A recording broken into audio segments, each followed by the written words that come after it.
What's up, my gnomies? It's episode 28 of Dour Gnome Adventures. We are playing through the Pathfinder adventure path, 7 Dooms for Sandpoint. I'm your game master, Ryan. With me, we have Mark. Hey.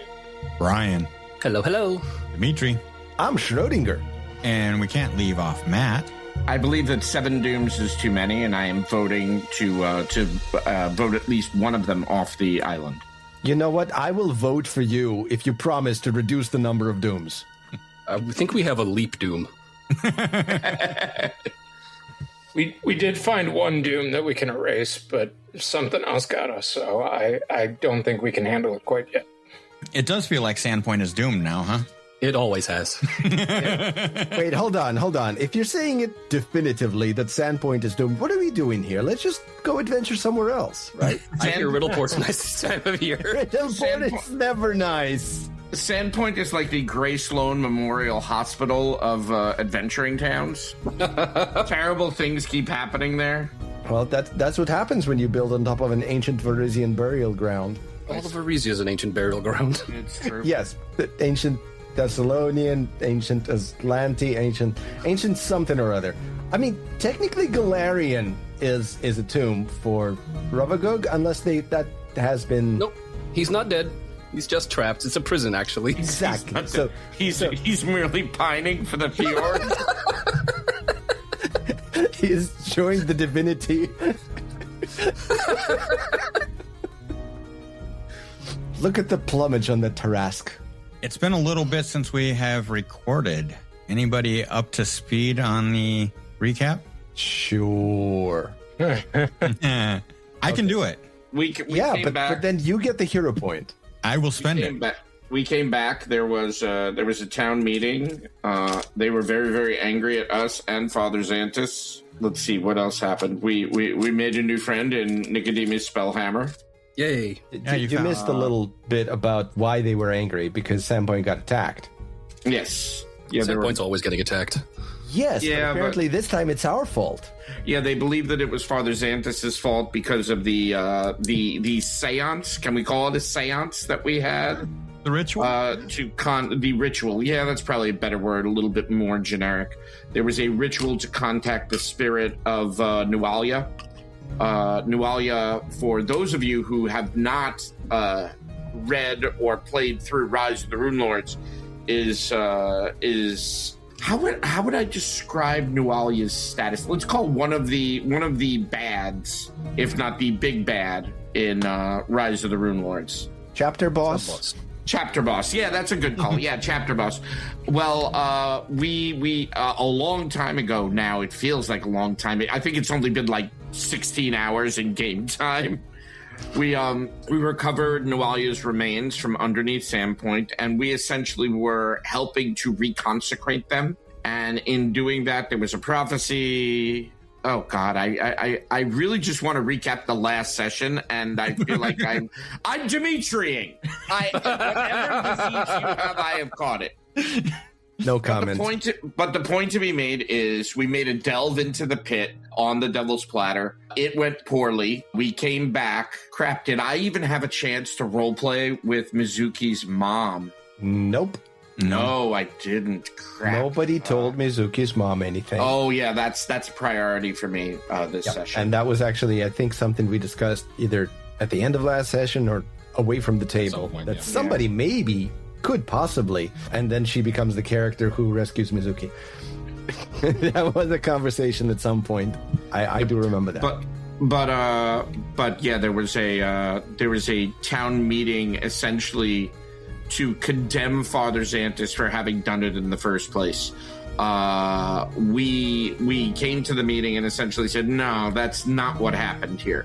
Regardless of what what occurred, and it was not good. It was terrible that the town got attacked, but it was not Father Xanthus's fault. And I would like to think we made that as plain as possible to the town. Whether they listened to us is a whole nother question. To be specific, the we in this case is Dorian and Ariali. Yeah, that's true. Because I forget it was last session or the session before. It was the session before where Yes. a couple members got left behind. Yeah, and we are charging back to the pit to try and recover them. Yeah, when we left off, you guys were in with Ilswari after you had met Nicodemus. You thought it was a good place to find another party member in the Turandurok Academy. Yeah, Sent there by Brodert. Brodert sent Oh, yeah, that's right. knowing that's that there was somebody down there looking for work. Adventure, Yes. excitement. A Jedi craves not these things. Luckily, I'm neither. But a Lord or a Nicodemus is Jedi. not a Jedi. And as you guys are in there talking to Ilswari, you hear a little commotion coming from like the front of the building, and you hear Letty's voice. No, you can't go in there. You can't go in there. He's busy. And the door slams open. Master Ilswari, you see a young half-elven boy. I have a message from Mr. Voon. Mr. Voon. And he hands him a message, and it's stamped in wax. And Ilswari just nods to him, and the kid just kind of stands there waiting. And Ilswari, pardon me, reaches into his pouch and grabs a couple coins and drops them. And he heads out. The boy heads out. He motions like he's going to drop it on his desk. And he pauses as he's about to drop it, undoes the wax. Apparently, Mr. Voon was hoping that I would run into you guys. Okay. Does he want us to stop by? Yes, he would like you to stop by. Okay. Dorian, and Nicodemus, are we ready to travel? I suppose so, yes. Let's do it. Can you remind me who Mr. Voon is? Vorvashali Voon owns Feathered Serpent. magic. Thank you. And it's actually the way you would be heading out. It's right next to the Sandpoint Bridge, which you would take to go to the pit. You don't control us. Which somebody who doesn't want to just jump across Turandurok River. So you guys head out. We take the long way. We go up to Tanner's Bridge. That's cool. Just loop around the entire Down the shoreline. Yeah. So you guys make your way down Main Street to Water Street to Market Street over to the Feathered Serpent. Brian? Go ahead. As they're on the main street, they do see something. And what you guys see is a tree, a human-sized, medium, humanoid-shaped tree. And on the shoulder of that tree, you see a small halfling-sized tree. And this one looks like, you've ever seen those trees where they graft the branches from different plants so it bears different fruit? Yeah, it looks kind of like that. It's also humanoid, but it's kind of a little bit messier. And then on top of that tree, you see a tiny little tree. That one. I was about to say, is it trees all the way down? Is that what you've done? Yes, I have. This is the decision that Trees in a trench coat. Right, and You don't see the trench coat. Dorian yells out, Peregrine? Peregrine took? Fool of a took. and Tasty. so what you hear is that the middle, the small-sized, halfling-sized tree of the three of them seems to be addressing passerby with, "Do you have a minute to talk about the environment?" Oh, no. Hi. I don't see a damn thing. Are we avoiding plot already, Brian? I thought it was a little early. No, I avoid solicitors in the street. Yeah, Sorry, no. Well, the problem is, Brian, that you're currently playing the largest character. You are the most visible. And my eye line is so far above yours, so I don't have to fucking see a damn thing. You can see the teeny tiny tree. Yes. So the teeny tiny tree, for those of you who are actually looking, points at Nicodemus, because Nicodemus is large, and like taps the small-sized tree on the shoulder. Then the small-sized tree looks over, sees Nicodemus is large, taps the medium-sized tree, and the medium-sized tree starts ambling towards you guys. Excuse me? Hello, do you have a minute to talk about the environment? That was in general addressed to the three of you, because since you seem to be next to each other. because there's always something new in Sandpoint. Sure, I'll talk to you about the environment. Well, we need to go to the Feathered Serpent. Can you walk and talk? Absolutely. Surprised you can do either. So the small tree is going to dismount from the medium-sized tree. And technically you can use an animal companion as a mount if it's one size larger than you. So the rules. I love the rules. Especially when they get in the way of us role-playing.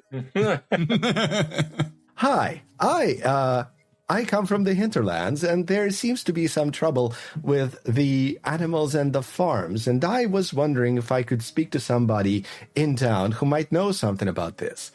This seems to be a concern that I would like to broach with the authorities. Do you happen to know who is in charge of these kinds of matters here in Sandpoint? Baylor Hemlock's office is right down that street. Yeah, I was about to say, Sheriff Hemlock. Mm-hmm. Sheriff Hemlock, definitely who you want to talk to. Oh, really? Because this is rather unusual behavior that's happening in the wilds that the farmers seem to be blaming on the wild animals. But I've spoken to the animals, and the animals are spooked on their own as well. It appears that something is hunting in an unusual way. Generally speaking, when one hunts... Is it a flying horse that is hunting them? I have not considered this possibility. Tell me you didn't. more so about the you flying found out. horse. No, hold on. So you found out that something was hunting them, but did not ask what it was. Well, the things that are hunted seem to disappear, and yes, a flying horse, a flying predator would definitely. There's a possibility it would carry off its kill rather than. But yes, that interesting. Yes, I think I believe. Time out. We have the Lorax asking us about the fucking chupacabra. And Yes, there's a passerby that goes by and is like, "You talk to plants?" and just turns and keeps on walking. The plants talk back. I say as I wave. First it's birds, now it's plants. I can That talk was to a different settlement. I know. I can talk to birds too. That was hurtful. At this point, the small sized tree looks up, and anybody who follows its gaze will see that there is a fairly large bird circling around above. Friend of yours? Yes, actually, I am friend How many of you are there? Caw-caw. Well, I am me. Yes, thank you, Ryan. I am me, but as a druid, I have many friends in nature, some of whom follow me. Pleasure to meet you, me. Are you? Oh, right. a new religion? Names. I apologize. You can call me Trav. Trob or Trav? V. Well, whatever works for you. But I think V is how it ends. Yes. Let's go with that. I'm not very good with the whole name thing. Spend most of my time in nature where I don't need it. Trav, it's very nice to meet you, but we are pressed for time. Would you be willing to continue to walk and talk with us? Oh, certainly. Potentially help us with a matter of nature. Oh, really? Indeed. What kind of matter is that? I say as we walk. Our friend Arieli saw a rock that talks, and maybe a tree could talk to that rock. This deal's getting worse all the time. You're gonna spook Nicodemus off right now. Okay. GM, what kind of check was it to roll on that rock? The talking rock. I can only imagine what the DC is going to be for this, because that was not particularly descriptive. Well, all I've got trained is nature, so I'm just going to roll nature. Yeah, go ahead and roll nature. Awesome. Let's see how this goes. Well, it's not a 5, but it is a 7 for a total of 18. With an 18, You're very confused that rocks are talking. Are you sure it wasn't the moss on the rock? Because that I'm familiar with. No. It was like this liquidy, kind of shiny rock inside kind of like a pond structure. That sounds weird. Not supposed to find a point on it. Yes, it does. Yeah, it does. But it cannot talked. argue the point. I am fairly good at talking, so if you take me to this rock, maybe I can talk to it. That sounds lovely. First of all, we meet with Master Boone. Who's that? And you open the door to... The proprietor of this shop. Oh, you open the door and he's like right there. You open the door to the feathered serpent, and he gives you, as the four of you walk in, or seven of you... whatever. So actually, the medium-sized tree stays outside. But when you guys watch as we talk, you watch the tiny little tree just kind of meld into the branches of my character. Yeah, all right. Well, do you have Arcana? Uh-huh. Then you might actually recognize this as a familiar. I might. Or you might just go, still not in my eye line. Just gonna First talking rocks, now talking trees, and he's very confused. which one came first, honestly. I'm just gonna have to accept this. You know, it is what it is, and it's not what it's not. And you see Vorvashali Boone. He has a little bit of a puzzled look on his face as you guys enter. He's got red hair, bright red hair, Parisian man, and has a puzzled look, and he looks at everybody. Hello. Hey, I wasn't expecting you so soon. He's looking at Dariali. Well, I just sent the messenger to Ilswari. I know I had heard that you guys had been talking with the Rune Watchers. It seemed that it was important to you. So if it was important to you, it was important to us. Yes. I'm very excited you are here. Thank you. And you can see I was expecting different people. Oh, it's okay. I expected you, and he points to Dariali and Dorian. Who might you be? The large fellow. Apologies. Nicodemus. I can wait outside if I... No, you're fine. You're friends of theirs. Yes, well, we've just become acquainted. Okay. Sure, I'm everyone's friend. Well, nice to meet you, my friend. You can call me Trav, because apparently you guys need names. Trav. Yes, nice to meet you. We're all friends now. Yes. Great. Do you mind? I'm going to close up shop. I've been wanting to talk to you. You've been to the pit, I understand. He goes over and he opens the door and puts out a sign and then locks it. Generally speaking, knowing what the pit is doesn't require a roll, does it? No. Okay, so then I'll turn to Dariali and go, you've been to the pit? Yes. Do you mind? I have some food that I got from the market. I would like to bring it out. Oh, I'm good with sunlight. That sounds delicious. I would love some. Sunlight. Sure, you do you.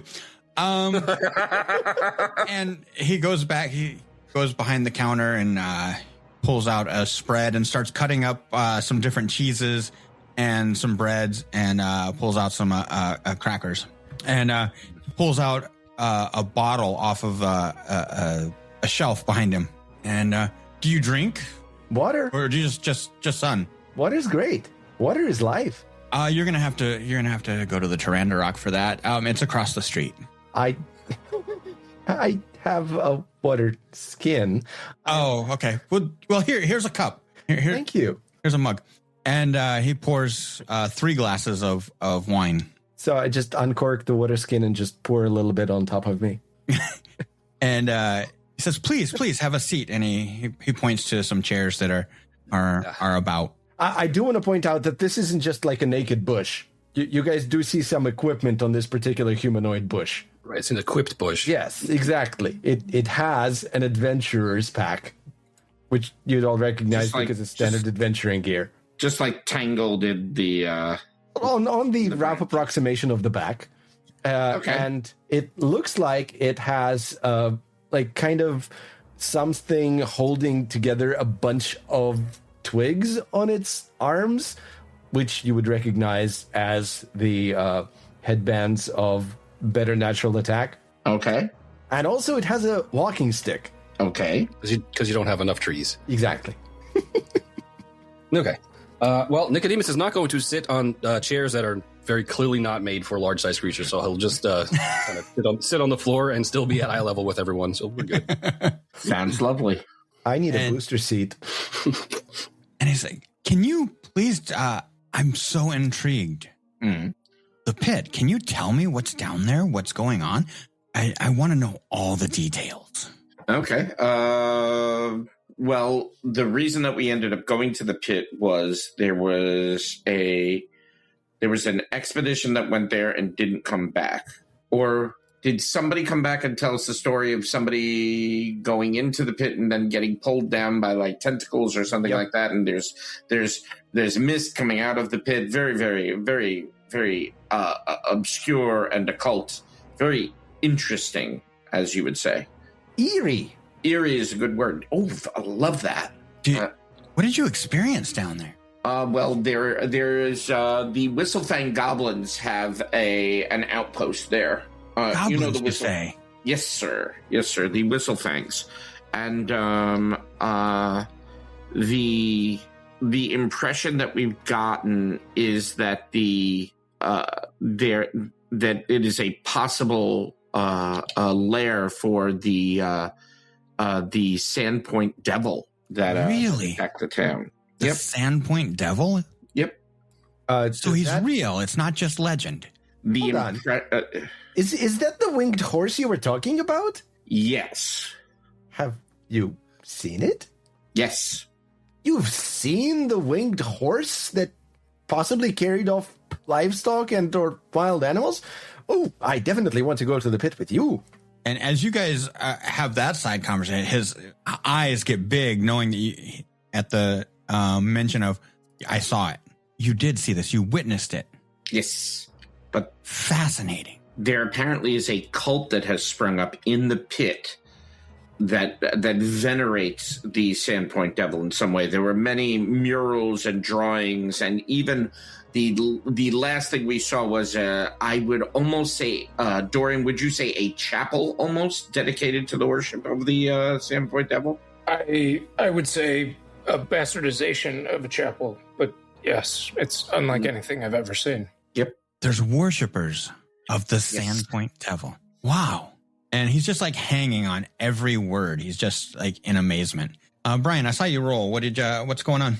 I just wanted to know what I know about everything that's being spoken about. Just what you've heard in legend. Like, yeah, you're not real sure. You've kind of brushed it all off as legend and lore kind of thing. Okay.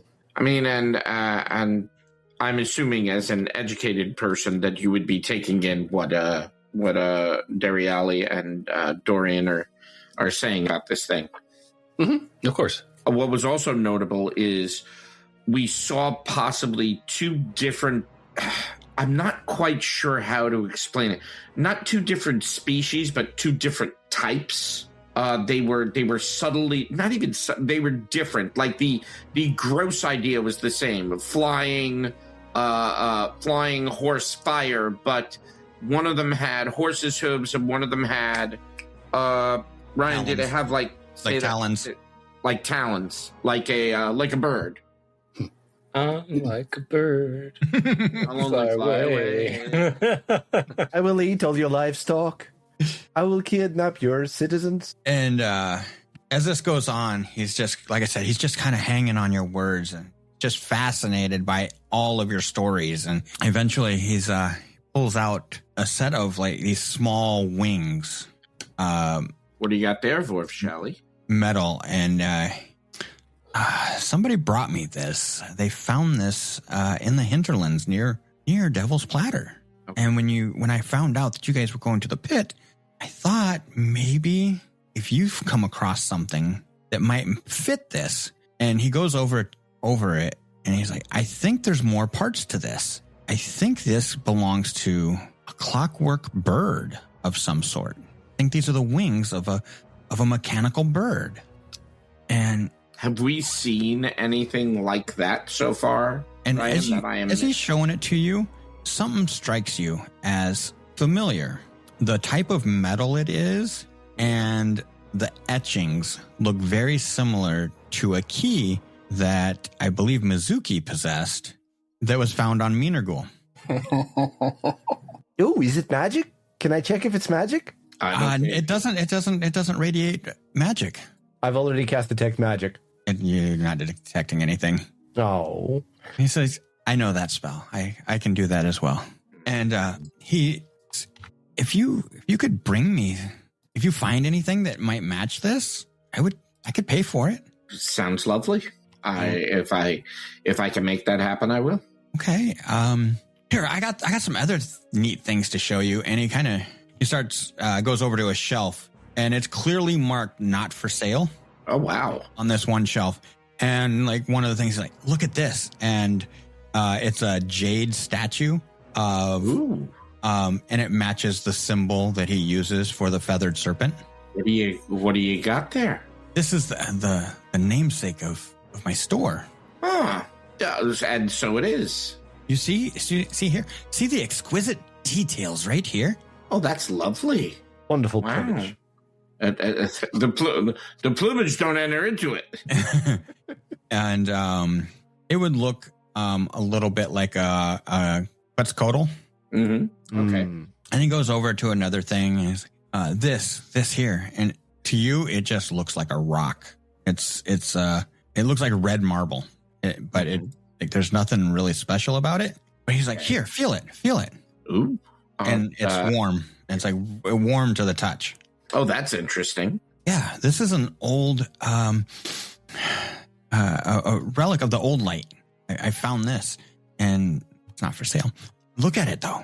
Isn't that unique? It is. What you say it's a relic of the old light. Do you know what it is, though, or what it does? It's just, I think it's just part of the wall, honestly. But I don't know. It doesn't radiate magic anymore, but it's still warm. Mm. Would I perhaps roll nature on this? If you rolled nature, you get the same information. All right. Setting on his desk, you see just a glowing lamp. Mm-hmm. And really, it's a rock that glows covered by a lampshade. Oh, wow. I didn't realize it. Wow. Like I would think a candle or an oil lamp, but it just glows on its own. Yep. It's I think this is Thessalonian in nature. I don't like to get rid of Thessalonian things. No, I totally understand. It's very old, clearly. Well, yeah, I mean, they have to be like 10,000. Wow, still working. I just want you to know I'm picturing one of those leg lamps. Well, I am now. It's a major award. Mm-hmm. And it's fragile. Must be Thessalonian. He says, I do have some connections. I have some Magnamarian connections, and don't let this out. Riddleport. I hear it's lovely this time of year. It's lovely. Come on, Ryan. Lovely every time of year. Oh, I just love it there. Such a softball. It really is. For those of you that are unfamiliar, that is a running joke from the past. That is delightful. I have my misgivings about it. Are they minor or major? Bang! Another one. Okay. Yes. No. But we actually used that one this episode already. I could, if there's something you want, let me know. I might be able to get it for you. I have connections to unique magic items, if you will. Well, with that in mind, I absolutely have some things that I think I would be very interested in. Really? And what would you like? And Ryan, how would you like to do this, my friend? Would you like I'd like a ring of minor arcana. It'll take me a few days, but I can try. I will. Excellent. And oh god damn it. I have the name of it in my I was about to say I have the name of it in my head, which is really not what I meant. If you have access to spell hearts, there's one that I would like. Okay. Yeah. Again, I don't have that. No, I totally get that. Yeah, I could definitely see how to. Do you have the cost on those? Yeah, of course I do. I will need for things that I have to request. I'll need like a 25% deposit. Okay, not a problem. So he does say that he has a hand of the mage, which he tells you that with this it's like a mummified hand, and you can cast not mage hand anymore. Telekinetic hand. Yes, telekinetic hand. You can cast telekinetic hand with this, and let's see here. Ooh. I have these. These are Thessalonian. I do sell these though, and he has like these shards of stone and metal. Wow. I found these in nearby ruins. Well, I didn't find them. They were given to me. They were found by nearby ruins. But these are authentic history of Thassalon. Go on. And it's like these small ones here. These are 5 gold pieces, and these ones here. I could probably give you these for 10, and this big one, this is priceless, but I'm willing to part with it for 20. Interesting. Put a price on a priceless item very quickly. But well, it used to be more priceless, but it's been sitting in the in the cupboard for so long, it's been discounted. And he does say like he has a flaming rune. Really? Yes. A resilient armor rune. Be nice with a fundamental rune to go with it. Yeah, that's the problem. A wand of heal and a shadow signet. How do wands work in this edition? Activate once a day. You can overcharge it, but there's a 50-50 shot that it breaks. Yep. He has a shadow signet? Really? Yep. That's a level 10 item. Mm-hmm. Wow. Okay. All right. Scared of you. You come back. You have anything that you need identified. Actually, while I'm here, I have this cloak. He's like, and he says, I can identify items. I do charge though, just a little bit. And he's I like, don't. Just a little bit. You're undercutting somebody's business while sitting in it. Just one. Just one. That's it. Just one gold piece. And then both Nicodemus and Trav go, we'll do it for free. Well, And actually, you guys I'm are the not new sure. ones too, new guys too, and it just kind of gives you guys the evil eye. I'm not really used to this whole money thing, society. What? But if I can roll nature on that, I'll roll nature. Look at that again. Unusual cloak. Yeah, I'll let you go ahead and roll nature on that. Oh, okay. Sweet. Yeah, buddy. Hey, that's a 17 on the die for a total of 28. Total of 28. With that, you identify this as a clandestine cloak. Oh, this is a clandestine cloak. What does that mean?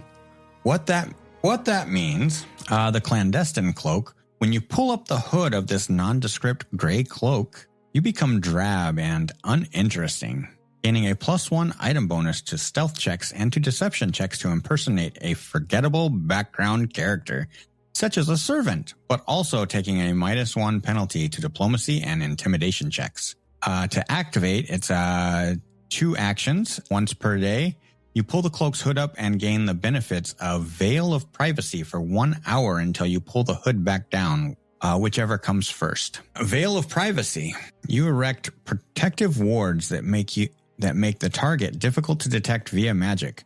Veil of Privacy attempts to counteract all detection, revelation, and scrying effects used against the target or the target's gear throughout the duration, counting cantrips as first-rank spells for this purpose. Successfully counteracting a spell that targets an area or multiple targets negates the effects for only the Veil of Privacy's target. It is also worth 230 gold pieces. 230 gold pieces, so 115 for you. Could we potentially put that on the layaway? Oh, no, we have it already. Yeah, that's yours. Oh. Yeah. No, Yeah. Do you want to actually keep it and use it? If not me, then Dorian. That was my question. If Mark is asking, can we put it on layaway? Does he want it for Dorian? Dorian, yeah, I think Dorian would take it. I consider myself fairly stealthy, but couldn't then. hurt. Certainly when we're in town. It seems prudent to use it until we need that money for something. Because right now I have some other stuff that I would sell before that anyway. Okay. And he goes on to tell you that any scrolls purchased here, you got the Voon's guarantee. What does that entail? I guarantee that my scrolls will work. What that means for you is if you critically fail on casting the scroll, you get a 50% credit in his store. It turns into a voucher. We get a coupon?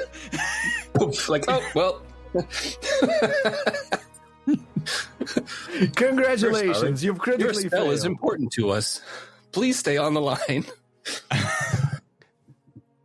You are customer number 1,000. No, it's customer number 20 because it's 1 in 20 chance. So as you guys are sitting here talking with Orvashali Voon, go ahead and roll me a diplomacy check. Sure, I can do that. Great. You definitely should let me talk to people. That's a great idea. Diplomacy is not something that we have any longer. I don't know. It looks pretty good. Yeah, I got to be honest. You guys are pretty good at this. Oh, maybe not the Minotaur. I got a 7. Yep. Yeah. Hey, I can't be good at everything. Kandorian aid, Trev. Yeah, sure. Okay. I got a total of 26 plus whatever the aid does. The aid would be a +1. That's plenty. You guys have changed him to helpful from friendly. Yay. Great. But what that also means is you could go to him for like extra work or tasks. Obviously, he'll be able to help you get and find magic items, possibly beyond your level. Very cool. Yeah, but also I am curious if my guy can help us. There are achievements we can unlock. No, I'm looking at the. Yeah, I can't afford anything. I just spent all my money on starting gear.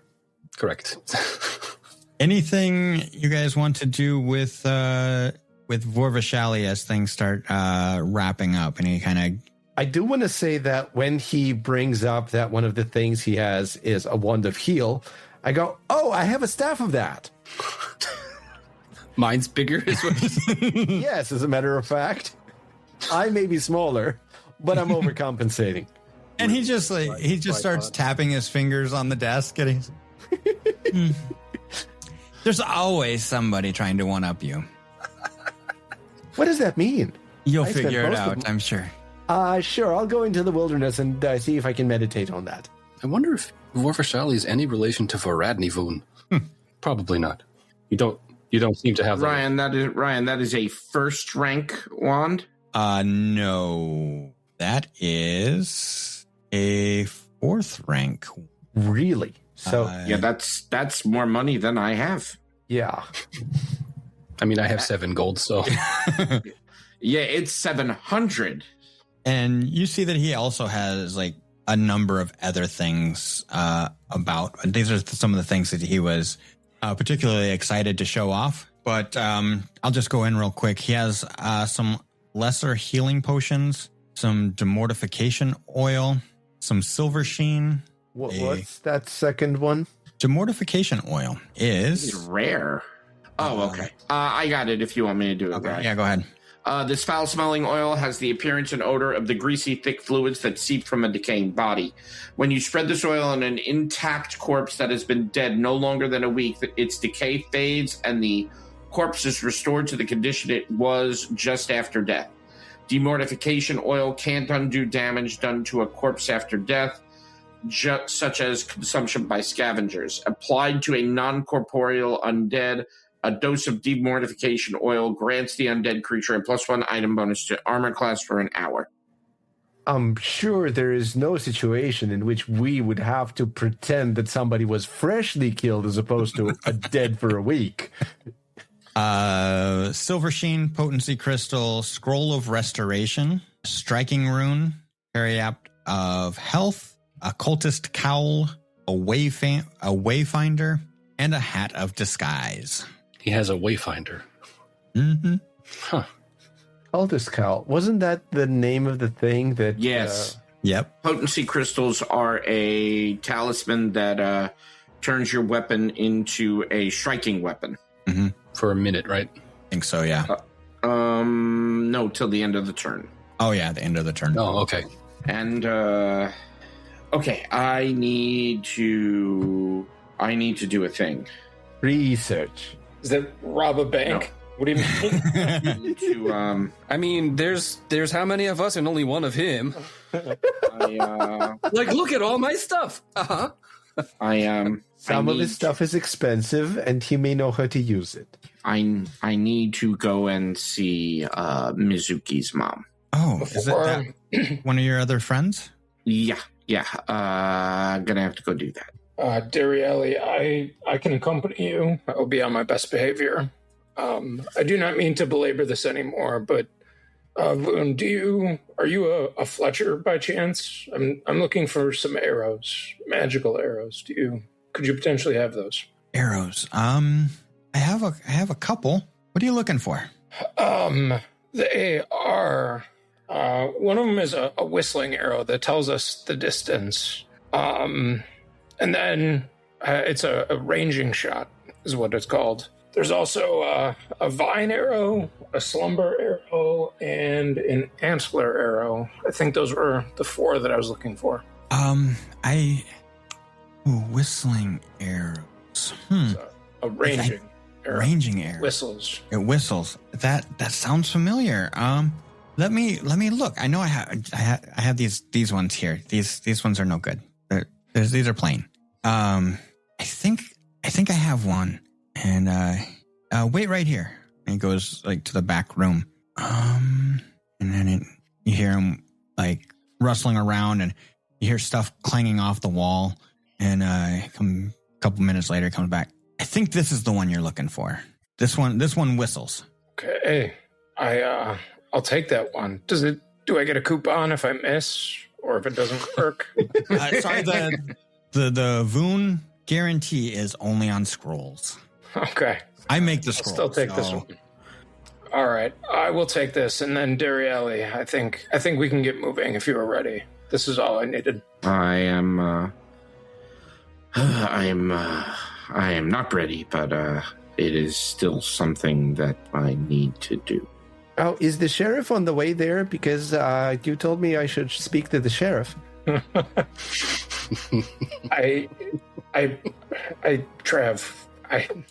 And Dorian kind of like pats him on the shoulder or the hip as it is. I'm says, small size, so probably the top of the head. At the top of the head. Okay, I forgot if the tree was inside or not. But anyway, Trav, we have to be a bit delicate. We can take you to the sheriff if Darielli wants to do this on his own. I will take you there, but it's important. I'm good at talking. He's kind of down. I can handle the sheriff, I'm sure. Okay. I will direct you to the sheriff, Darielli, if you want to speak with Mizuki's mother. It's best that Trav's talking is not done there. I'm sure that he'd be fine, but yeah. Well, I don't really know what's going on with Mizuki or her mother. I can teach you about emotions and empathy as we walk. No, I mean, who's Mizuki? If you want me to talk about Mizuki to her mother, I don't know her. So that's why I thought I would talk to the sheriff about a thing that concerns the wilderness while you go and talk to Mizuki's mother. I just don't know where the sheriff is. That's why I was asking for directions. So you guys make your way out. He unlocks the door and puts the food away, whatever's left. And he says, it's great to meet you. Great to meet you. I'm so glad you were able to stop by so quickly. Fortuitous timing, it must have been. 100%. And so you guys start making your way the north side of town. And before we split, agree to meet up at the Sandpoint Bridge before we head out? Sounds good. Cool. So you guys start making your way across town. And while the 4 of you are together, you go by this group and you hear them talking. And one says, did you hear Mother Xantis is looking to put together a party? Looking for adventurers? That's going to file that away. We'll check in with him. Check in another one before we take off. And another one pops up. The gall of that old man after what he's done to this town. Got adventurers and going down in the pit to die, and he's looking for more. You can count me out. And they go on. I'm just going to clock who that is, and it'll be addressed at a later date. Okay. I'm sorry, I thought you meant clock, as in like punch him. No, it's for later. We'll stick a knife in it. Yeah. All right. So you guys come down High Street, and I imagine you guys split off at Tower Street. Yeah, that's... Is Dariali going to talk to Kumiko alone, or... I mean, I will explain as best I can. One of the folks from the party is missing, and I know her family, and I don't want her hearing it from anybody else but me. And I just want to tell her that we are going to retrieve her daughter as best I can. Oh, that sounds like fun. Have fun, buddy. Retrieve? Yeah. Is she dead? I don't know right now. Then maybe say rescue? I will go with that. That's probably a better word. All right, bye.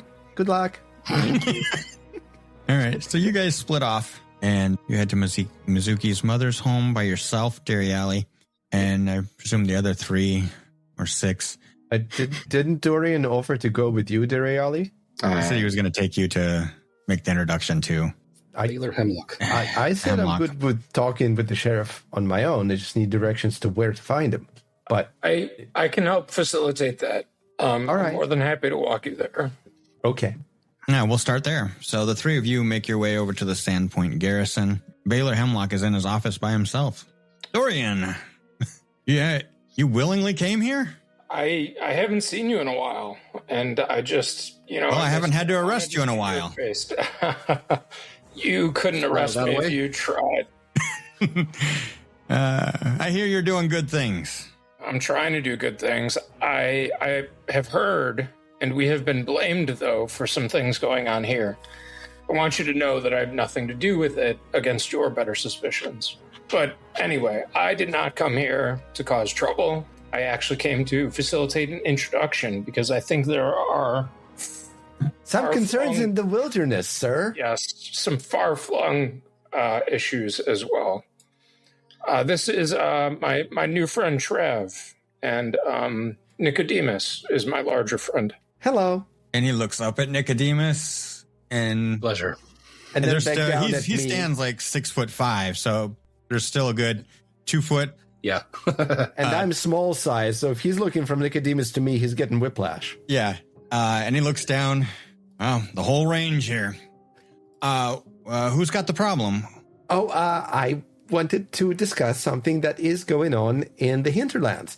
It appears that the farmers are concerned about something attacking their livestock. They have been sending out parties to hunt wild animals that they suspect are stealing the livestock, but the animals themselves, I've spoken to them, and the animals themselves are concerned and experiencing stress. Plus, the attacks don't seem to carry the same type of behavior that the wild animals would. So I believe that the wild animals are not attacking the farmers' livestock. And actually, when I entered town, I was fortunate enough to meet this group of adventurers. Are you adventurers? Yes? Generally. And yes, and I was told about the possibility that the farmers' livestock and the wild animals with whose well-being I am concerned as a druid may have been hunted and or kidnapped by the Sandpoint Devil? Well, it looks like the Sandpoint Devil attacked Sandpoint again.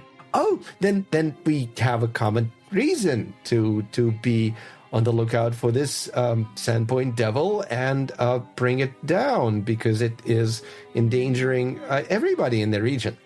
Yeah, you look well equipped to do that. Yes, I just wanted to make sure that there wouldn't be any adventurer parties heading out into the wilderness to handle wild animals who are attacking the livestock, because it's not them.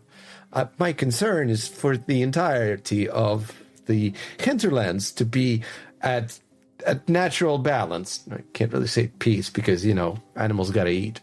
Well, I have a small detachment of troops out there protecting the farmers, protecting their farms. Yes. But and I assure you they're not out hunting. Yes, I just wanted to head off any potential feelings of anger towards the wild animals, because they are not at fault here. So yes, now that I've learned that it's possibly the Sandpoint devil, and possibly it resides in the pit, I intend to investigate this with my newfound friends. Yes. Okay. Well, when the next officers go out, I will instruct them to use their best discretion on the wildlife. Thank you. And it kind of gives you the whatever kind of. This is as much as I expected from city folk, so I am glad to have this conversation with you. And Sheriff Hemlock, again, is just tired of adventures. Yeah, you can see, this is, a weird request.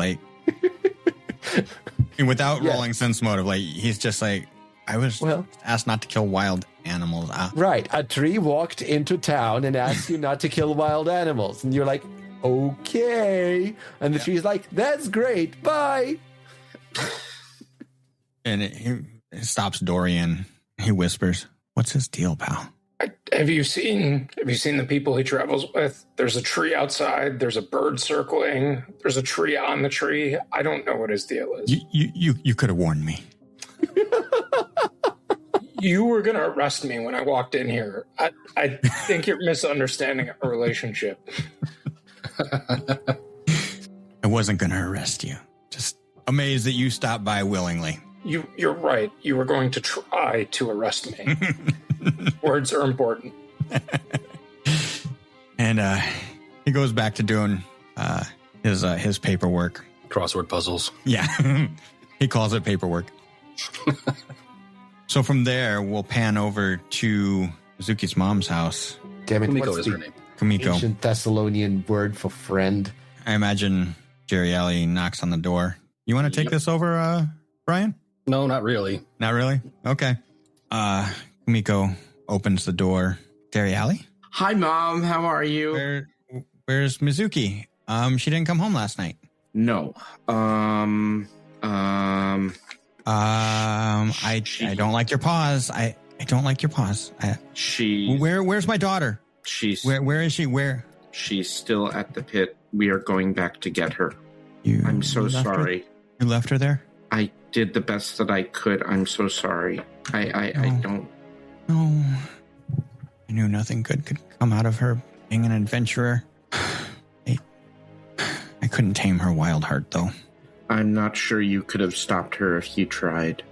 Not that helps.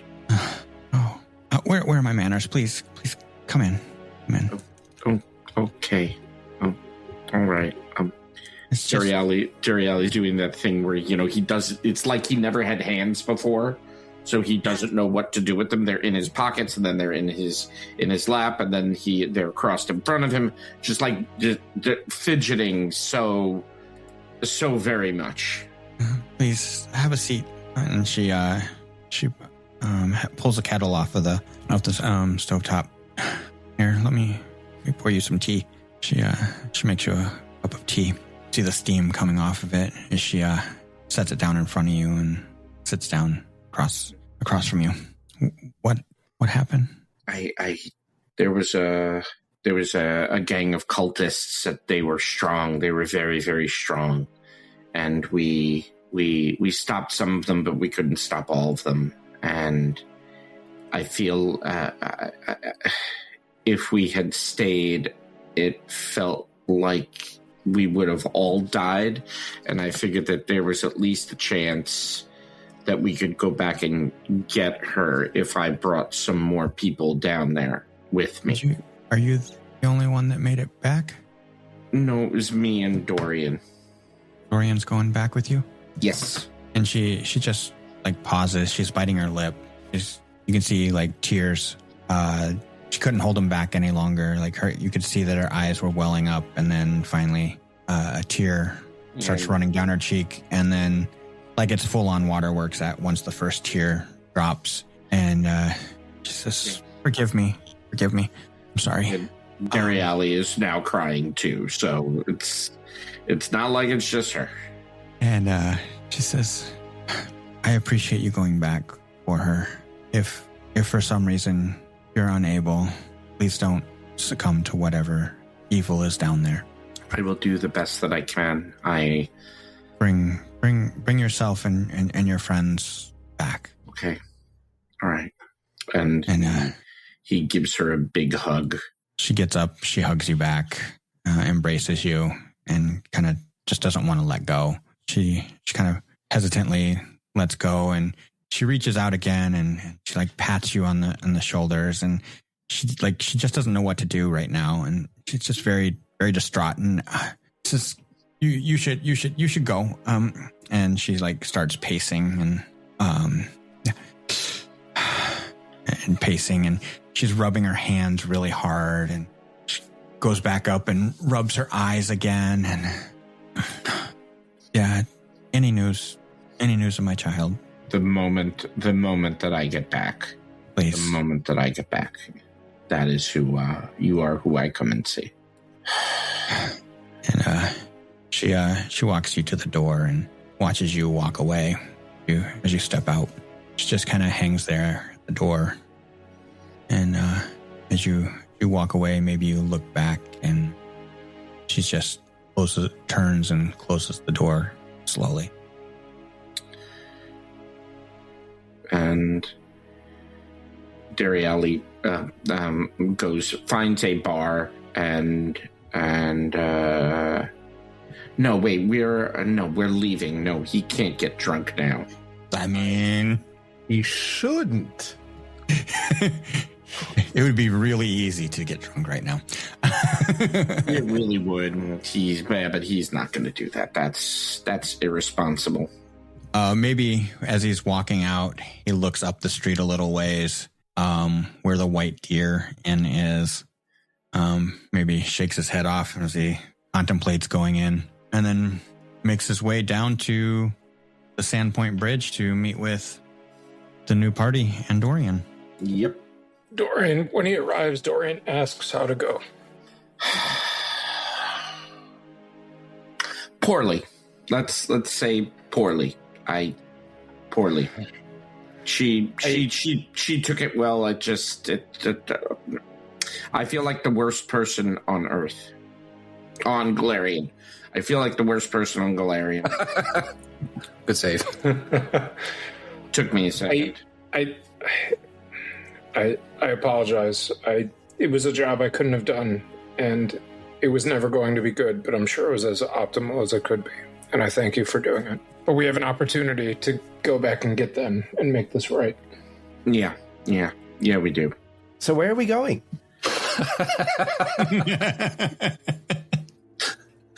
We're going to the pit. Yes, but what's in there? Oh boy.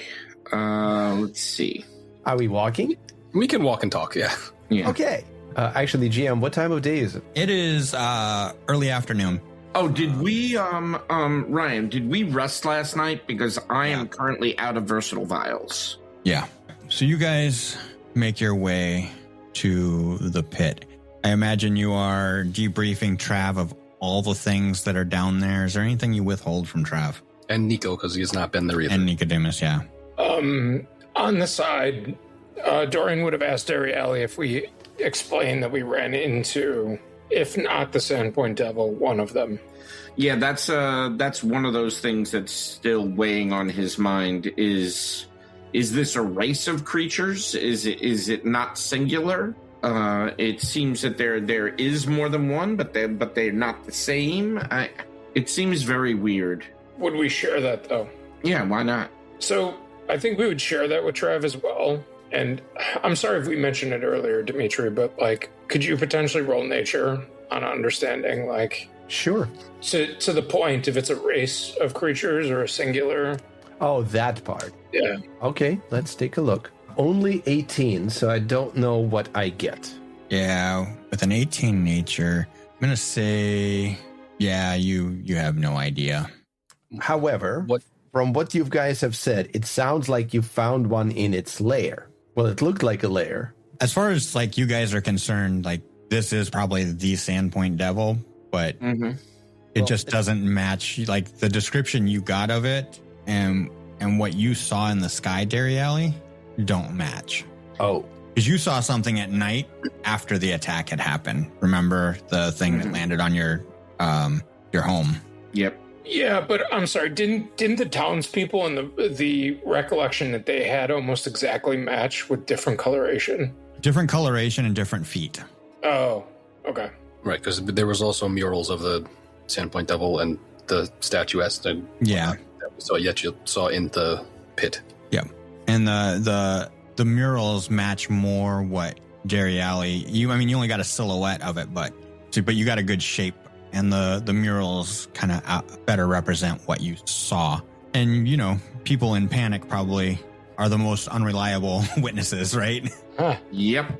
You guys spend your time heading over to the pit. Anything else you guys, is there anything you guys withhold? You could pretty much just spill, like the whistle fangs, the Veach tunk, the spiders, the fact you guys are looking for a goblin named Rip Nugget. Yeah.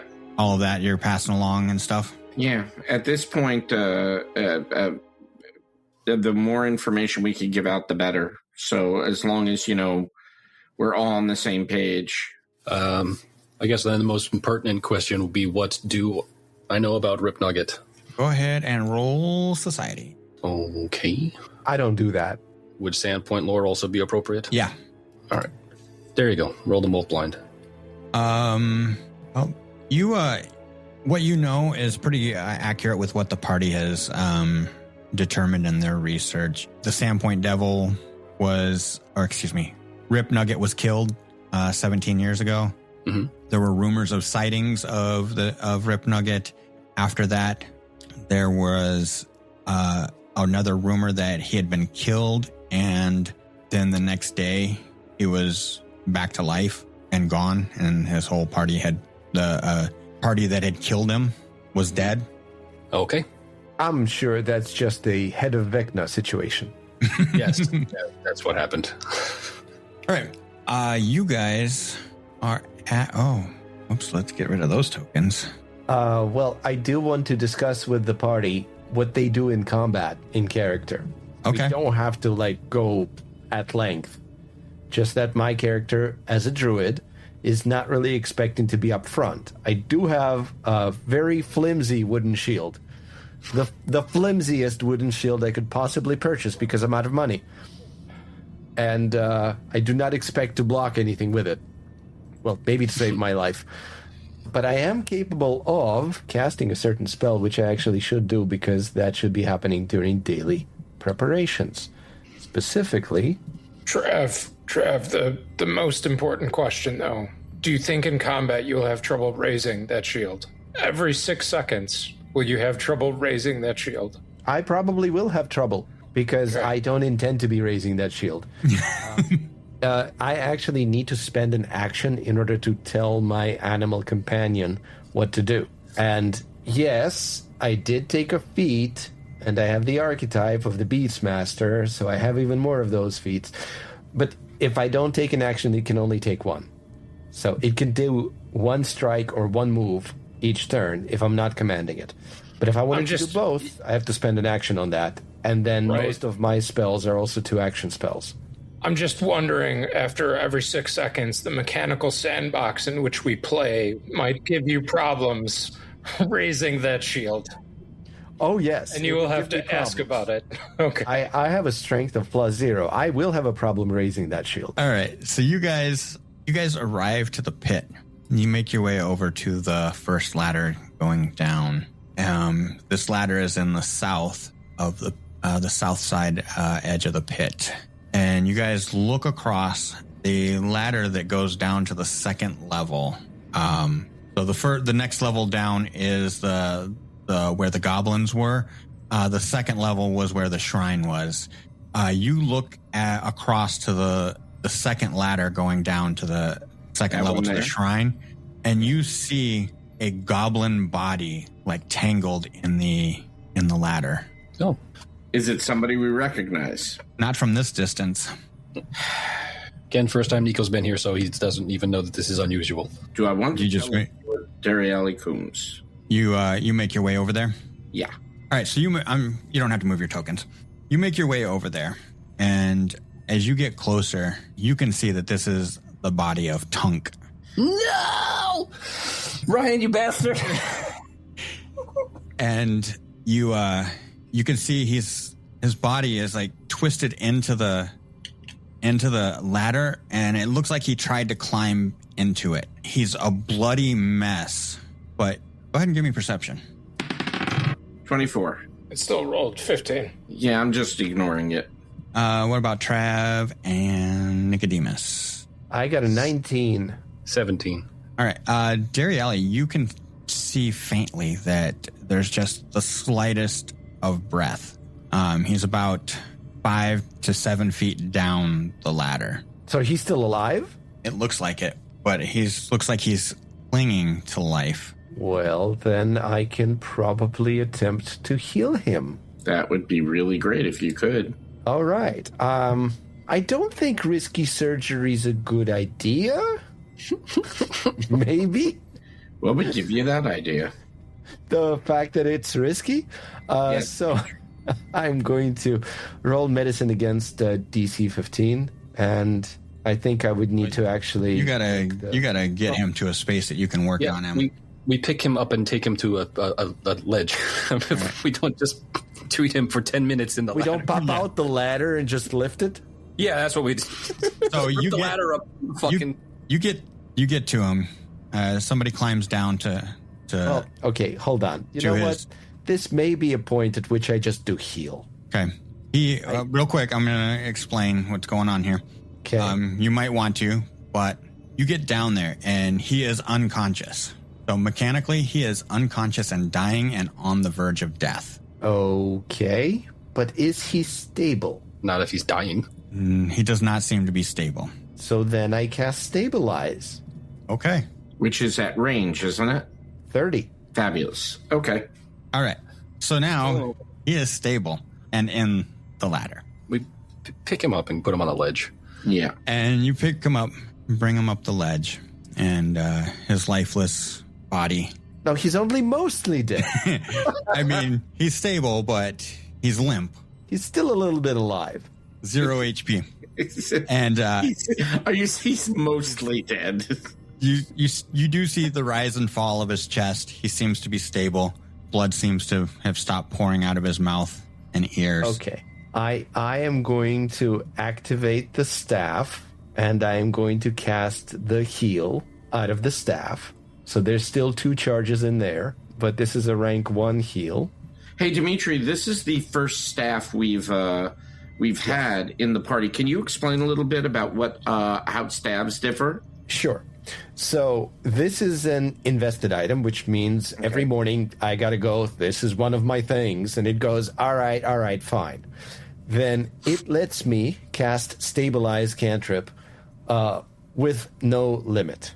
Okay. And then based on the highest rank of spell I can cast, which is 3, it gets 3 charges per day. Okay. Those charges can be spent on whatever the staff says they can be spent on. And what they can do is a first rank heal. Cool. I love that. So I can do it 3 times a day. Thank you. You can spend spell slots to put more charges into the staff. Yes. In the morning, I can actually toss up to my highest level spell slot into it. So I can effectively trade a 3rd level slot for 3 more rank 1 heals. So you heal. This is going to be a 2 action, so he gets a bonus of +8. And the roll is that. And because it's a Staff of Healing, it actually gives an extra +1 to any heal spell cast. Okay. Well, that's a total of 10, because I rolled a 1. But he's alive now. And he wakes up and just like blood starts spurting out of his mouth that it was in there.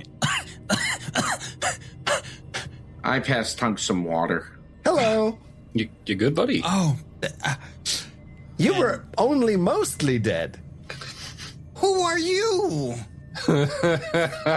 Somebody who killed you. He's very frightened at Nicodemus's presence. He looks at, who are you? Friend of ours. Pleasure to meet you. Hi. Another friend of ours. The important question that no one's asking is where the fuck is sausage? Oh, God, yeah. Where is sausage? I've never met a sausage. That I didn't like.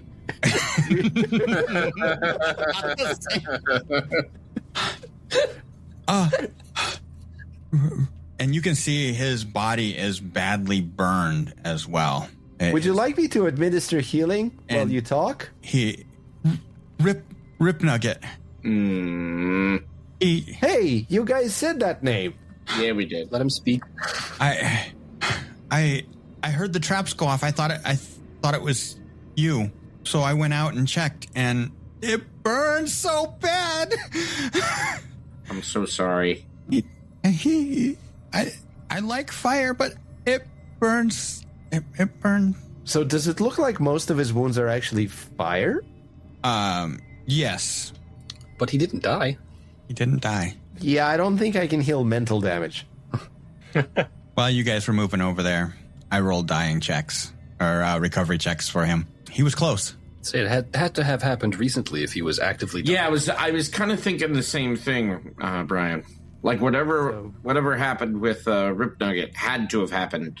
Do we not have time to tend to the rest of his wounds? Are we going down further? Well, this did just happen, correct? And it was dark. When I tried to run away, and he tried to throw me. Throw you? Tried to throw me off the edge. I grabbed the ladder, and that's the last thing I remember. Was he alone? Yes. Why was he trying to kill you?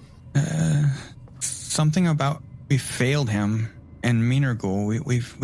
We failed Minergul. And we were all gonna pay for it.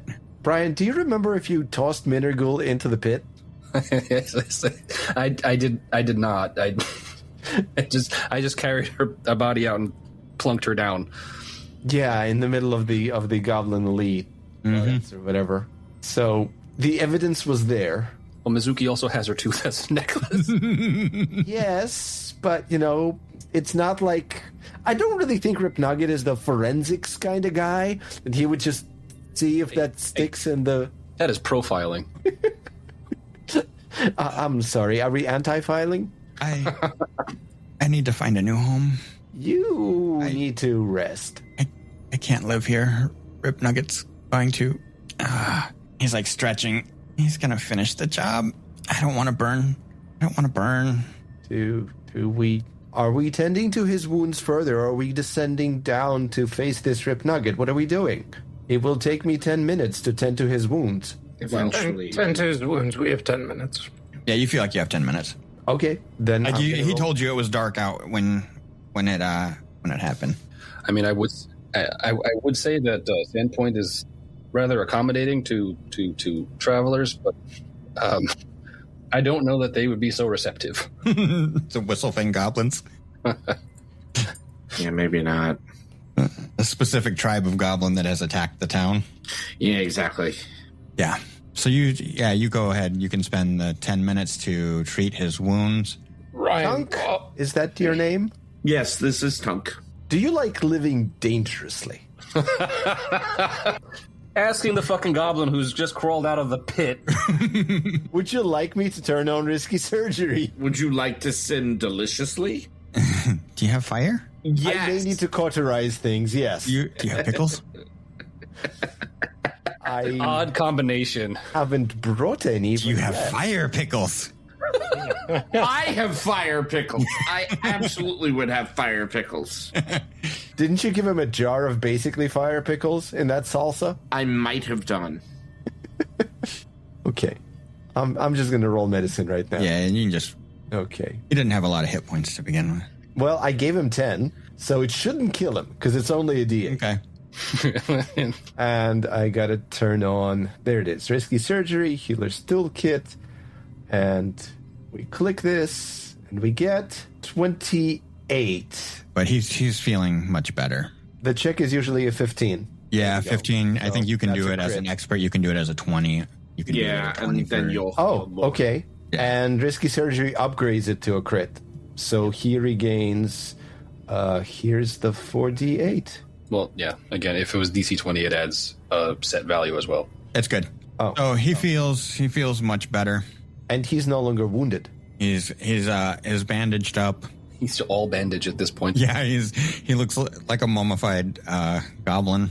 And Oh, only one. It wasn't very risky, this surgery. thank you, kind. Did you say your name was Trav. Trav? Kind Trav. Yes. I am a druid of the hinterlands. Yeah. And I'm an alchemist of the pit. Yeah. Rip Nugget was not happy. I'm gonna find an. Well, would you like to? They're all dead. Well, is there anything you want to carry from your home? Something that's valuable or sentimental? Sorry. Rip You Nugget say they're burned all it all. dead? Yeah, he killed them all. All the goblins. Seems like an overreaction. Yes, all the goblins. He burned them too. And their little dogs, too. He Goblin dogs, please. he dragged. He had one in his hand when I came out and saw him, and he was dead. That was Sindel. I'm sorry for your loss. Sindel was going to be our leader. Dunk was the real leader. Everyone knows that. I got no things now. Well, He just kind of he goes to the edge and just hangs his feet off and sits down. I live in the wilderness. No, it's not for everyone, but I'm sure I could help you find a suitable location. I mean, just today we've heard that Riddle Point's nice this time of year. It's never nice. All right, what are you guys doing? Commiserating with Tunk. Yeah.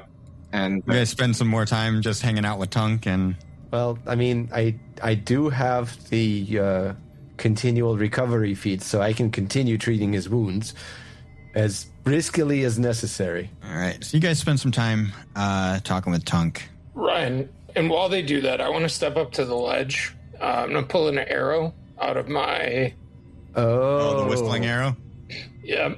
I'm going to aim to the middle of the pit, and I'm going to shoot it. And what this is, it's a ranging shot. I do not know how to actually use it. But anyway, when you activate and concentrate on it, when it's fired, it sends out whistling pings along its path until it hits something or reaches its maximum range. As long as you perceive the sounds of ammunition that it makes, you can tell exactly how far it has flown. The sounds are audible to creatures who didn't activate the ammunition, but they receive no special information from the ranging shot's whistle. Okay. So I can tell how deep the bottom of the pit is. All right. You fire this arrow down the pit. So you toss 9 gold pieces into the pit. That's why you wanted that voucher, huh? And it seems to go for about 100 feet right down the middle. And we'll find out what you guys do next time. Weren't we like 100 feet down there? I feel like we went 3 floors down. I was anticipating this pit was going to be like thousands. Come on. I could have just jumped and saved 9 gold. Thank you for listening to Dour Gnome Adventures, a Dour Gnome production. Please share us with your community and drop us a review. It is listeners like you who help build this community. Check out our website, DourGnomeProductions.com, for links to our social media and to join our Discord community. Dour Gnome Productions uses trademarks and or copyrights owned by Paizo Inc., used under Paizo's community use policy. We are expressly prohibited from charging you to use or access this content. Dour Gnome Productions is not published, endorsed, or specifically approved by Paizo. For more information about Paizo Inc. and Paizo products, visit Paizo.com. We are playing through the Pathfinder Adventure Path, 7 Dooms for Sandpoint by James Jacobs. Music and sound effects for this podcast are by Monument Studios. Check them out at monumentstudios.net. Dour Gnome Adventures is the property of Dour Gnome Productions.